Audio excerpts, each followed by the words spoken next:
Hi, everybody. I hope you're all having a good evening. It's been a pretty mellow day here, really. Not a whole lot going on. Been doing a lot of thinking. A lot of downloads have come, as usual. It's pretty exciting. So many things going through my head. So many things going through my head. I'm going to make this kind of short tonight, I think. I could get into it and things could start popping up, but the plan is to keep it short. My favorite show is on tonight, 911. I love that show, the original one.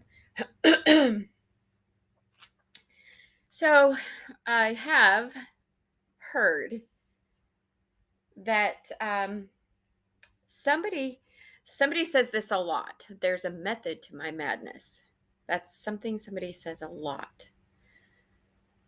I don't know who it is, but I'm sure you know who it is out there. Whoever's watching knows who that is.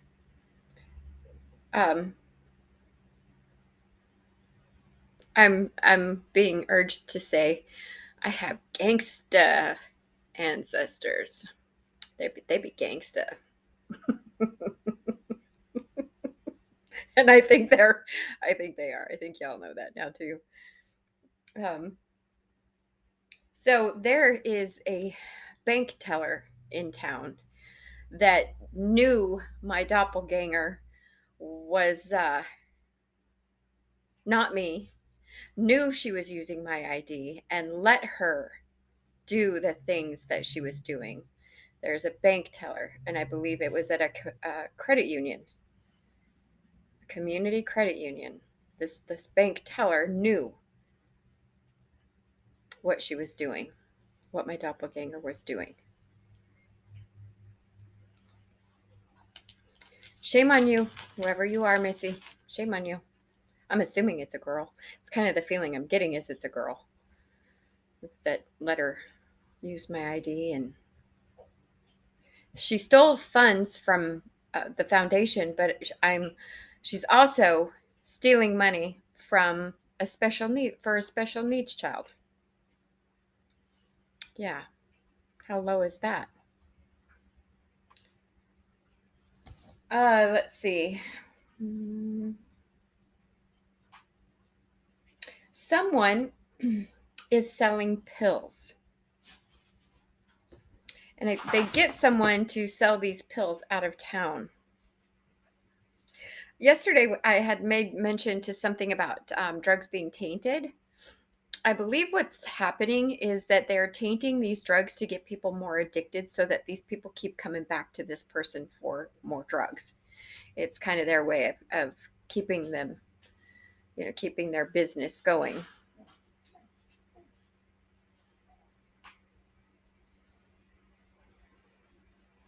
Uh, I'm trying not to be like egotistical, and I mean, what's happening to me is pretty fantastical, you know, and it feels amazing. But I don't want to be, egotistical about it and, be like, oh yeah, it's all me, it's all me. Oh, yeah, I'm this, not, I'm not that person. And I don't want to be that person. And I keep telling that my ancestors and stuff, I don't want to be that. And they keep telling me, well, if you were that, then you wouldn't be who you are. We know you're not that. So stop worrying about it. Trying to not worry about it. They've told me, you have been training for this your whole life. That makes sense. Seriously, if you think about it, I mean, everything I've been through in my childhood is pretty much everything that life is throwing at me right now. And I think that's how I was able to defeat it. Maximilian, he is like so thirsty. All of the black magic that people are throwing, that they were throwing against him, I've noticed that he drinks a lot of water now. A lot of water now. It's a lot. I'm serious. I fill his bowl probably 6 times a day with. It's never been like this before, and I know that there's a person that is in one of these stores in town that kept looking at my dog because they did that spell on him to make him older faster. And every time I went to that store, he kept looking at him because he wanted to see if the spell was working. Well, I think the only thing they've done is made him thirsty. A lot thirsty. I don't know if that's something else that they did or whatever, but he's pretty thirsty.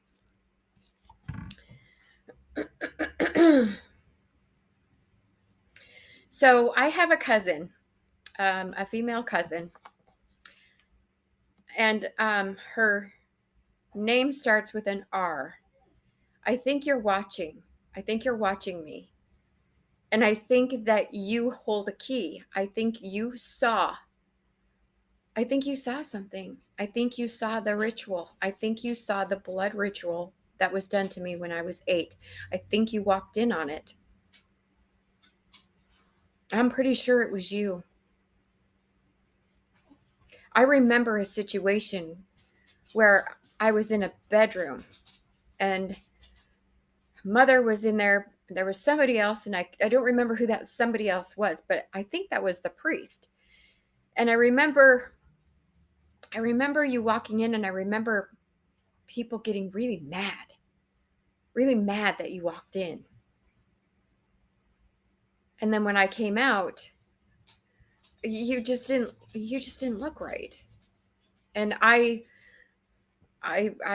think it was just, from that moment on, I think my memory was just like wiped totally from whatever it was that they were trying to wipe, which was my gifts. They were trying to wipe my gifts. They were trying to make me forget who I am, literally. But the point of this is contact me. It could be very helpful, and I would love to see you. I haven't seen you forever. I would love to see you. Above everything else, I would just really love to see you. So contact me. Look me up on Facebook, okay? I look forward to it.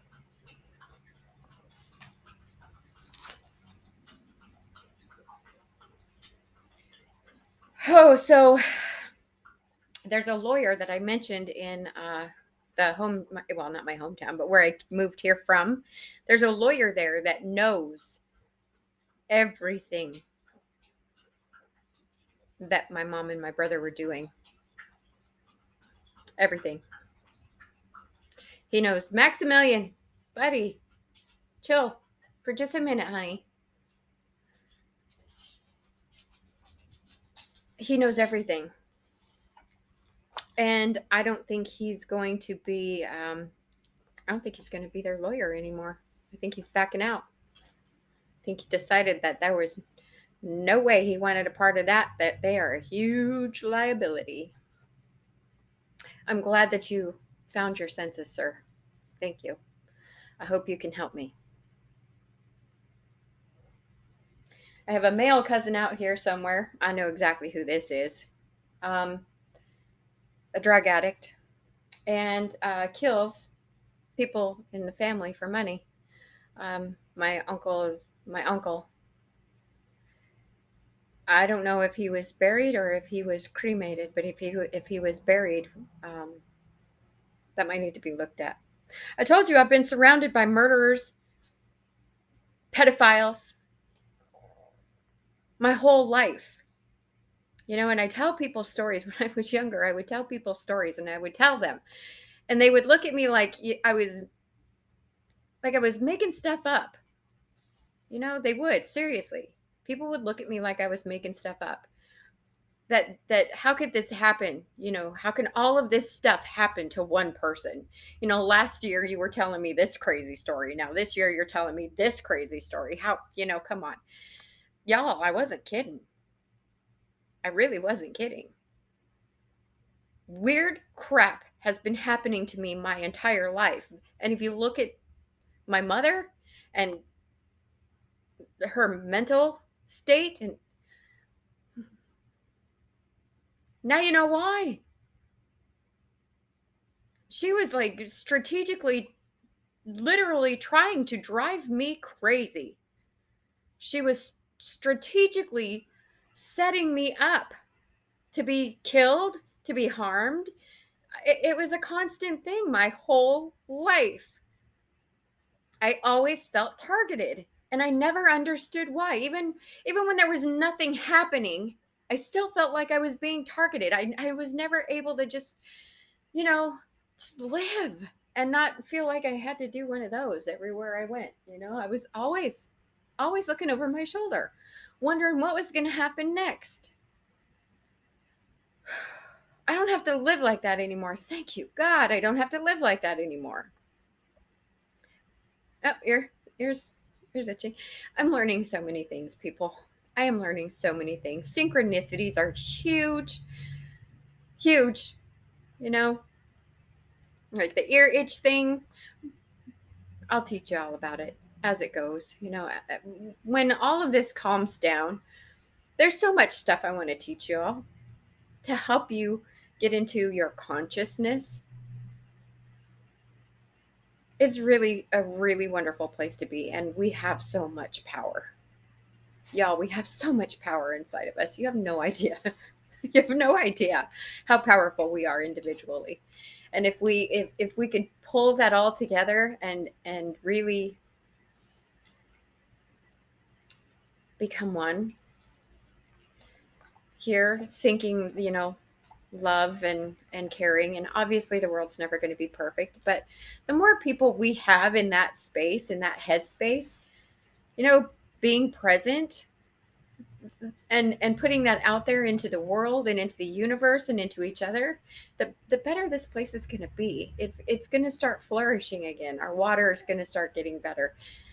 It's an energy transfer. It's all about the energy, and there's a lot of really negative energy in the world right now. We need to flip that. We need to bring back the balance. That's why I'm here, to bring back balance. I can't wait till we can all start working on this together. I'm still learning it myself, because I told you, I'm really new at this. I just had my awakening not very long ago, and look at me. Which reminds me, I prophesied something to an officer. When all of this very first started, sorry guys, I prophesied something to an officer over an email, and I just found out that it came true. It's happening now. Yes, it is. About a very tiny, very intelligent young lady that's going to flip things around. I think, well, they know what I'm talking about. It's cryptic to y'all, but I can't really get into it too much because I just can't for now. But you're going to hear about it, I promise. You will. And y'all are going to just love it, because I'm happy on many different levels for this particular thing to have come true. So happy on so many levels. And sweetheart, that's for you. Be brave. Okay? Be brave.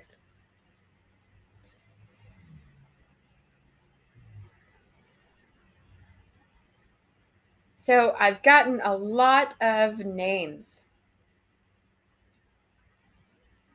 A lot of names are coming to me. Also, any authorities that may or could be watching, New Orleans is another place that I was told.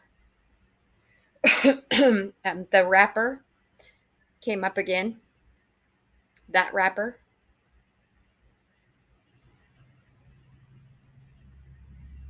The one that was going to buy me. That rapper. All right, so I'm going to just read some of these names. Marilyn, Tammy, Hayes, two different Jasons, Randolph, Joel, Tom, Last name Van Dyke. Beverly. Somebody goes by the nickname Garfield. Julie, Anita, Alan, Snoop. I don't think that's our Snoop Dogg, our rapper. That's not who I'm talking about. Selena, Mari,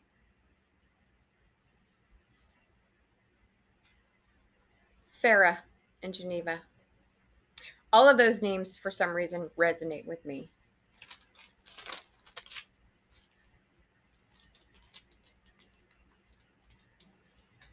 Truths are coming out. Truths are coming out.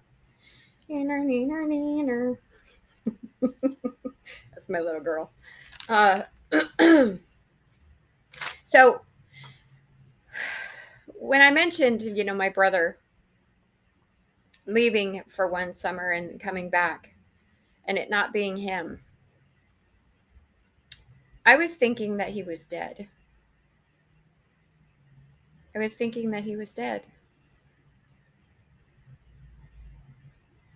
And I'm about to say something that's going to sound pretty fantastical. And a lot of people are probably going to stop watching me because of it. Whatever. I think he had his memory wiped. I think they wiped out his memory. I don't think he's dead. I don't think he's dead. Because I would feel that, I think. My brother and I were very close. Very, very close. I mean, we went through so much together. And that's the reason that he needed to disappear, is because he wouldn't be able, he would bring out the truth, and the narrative that my mother was trying to make of me wouldn't work as long as there was somebody else who knew the truths that I knew. Like us being locked in a closet together. He was as traumatized as I was. I tried my very best to protect him. I really did. But there were things that we both went through that there is no denying, and he knew. He knew. And that's why we were so bonded, because we went through it together. And that's how I know that the person that's playing my brother right now isn't really my brother, because this person is cold-hearted. He wouldn't even give me a hug when my dad passed away. He didn't give two craps. Neither one of them, my mom or my brother, gave two craps when my dad passed away. There was no love. There was no compassion. There was no. My brother's girlfriend hugged me where my own family wouldn't. Yeah, it's not my brother. Because I know my brother wouldn't be like that with me. And I've wondered for years and years and years, I've wondered what happened to my brother that made him hate me so much, especially after everything that we went through when we were kids. Because literally we were like this. I was like his mom. I potty trained him. I taught him how to tie his shoes. I dug through trash cans to find bottles and cans to take up to the 7-Eleven so that I could feed us. Because my parents were too busy partying, too busy drinking, too busy doing whatever they were doing to give two craps about their two kids. I would go to the store and I would get food. And do you know who taught me that? It was an angel. It was an angel. I saw this homeless man. I saw him so much, so many times. And every time I'd see him, he'd, like either give me a little wave or a little nod. Or, I just felt really comfortable with this man. Well, one of the many, many, many times that my mom and dad locked us out of the house, my brother and I were playing in the yard, and I saw him over by the trash can digging in the big can. And I went over to him and I asked him why he dug in the trash. And he said to me, I do this so that I can buy food. He said, I get the bottles and I get the cans, and then I take them to 7-Eleven. He said, you know where the 7-Eleven is, right? And I said, yeah, it's right up in front of the trailer park. We lived in a trailer park called Berkeley Village in Denver, Colorado. Okay, Berkeley Village. There was a lady that was in there. She was so nice to me and my brother. She was so nice, but she knew something wasn't right because I never came in with an adult. I had my brother in the little red wagon. He would hold the bottles so they didn't fall out and break so that we could turn them in for money. And I would buy bread or I would buy peanut butter, whatever I could afford to buy at the time, and then I would over the days of the week when my parents weren't around, I would buy enough food over the week to have peanut butter and jelly sandwiches and, milk. And that's basically what we lived on, was what I dug out of the garbage cans. Y'all, I wasn't very old. I wasn't very old at all when I was doing this. And my brother was just a little guy. He was just a little guy. I at a tender age was supporting and feeding my brother and I, digging out of the garbage cans because my parents weren't parents. My brother and I went through everything together. And he would never in a million years treat me the way that this person who claims to be my brother treats me. He would never do that. And I'm even more convinced after sitting and thinking about it for this week, thinking that he was dead, thinking all of these things that I've been thinking and thinking, you know what? I don't think he's dead. I think he just had his memory erased. And I pray that he remembers. I pray that he's watching me. I pray that this sparks something in his memory. And I pray that my brother comes back to me. That's what I pray for. And I wouldn't mind if y'all prayed for that for me. Put that out there in the universe. Let God and Jesus and everybody hear it. The universe hear it. Let everybody hear it. I would greatly appreciate it. Any prayers that you're willing to give me for that. It was Missouri. That was the state that he was taken to, was Missouri, by this man. That I never saw this man again. After my brother went with this guy, I mean, he was in our lives for like several months, took my brother to Missouri, came back, brought my brother back, and then disappeared, and I never saw this man again. Also a little strange, don't you think?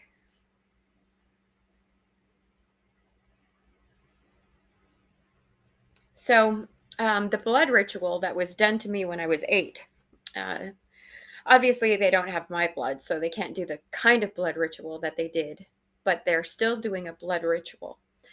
And I was told that whomever it is that is doing the blood rituals is going to pass away.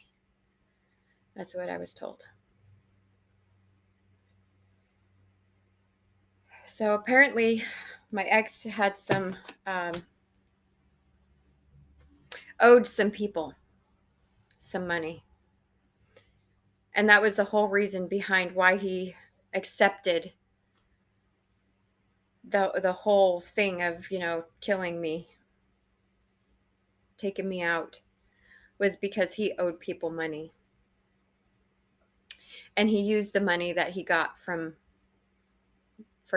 what he was supposed to do to me to pay these people off. He paid them with my money.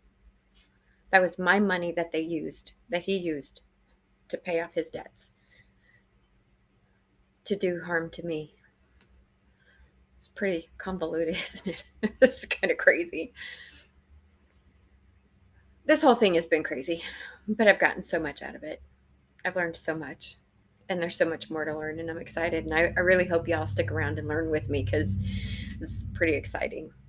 And I really look forward to the future. And I look forward to y'all riding the wave with me. Let's figure it out together. Okay? All right. Well, I'm gonna take off because I'm gonna watch a little boob tube. I don't usually watch TV, but I kind of feel like I'm in the mood tonight. With 911 coming on, that's my favorite show. By the way, y'all, favorite show. It's pretty good. Always makes me cry. That show always makes me cry. Whether it be sad tears or happy tears. Yep, you can ask my daughter. She'll tell you. All right, y'all. Have a great rest of your night. I love you. Love yourselves and love each other. Love you.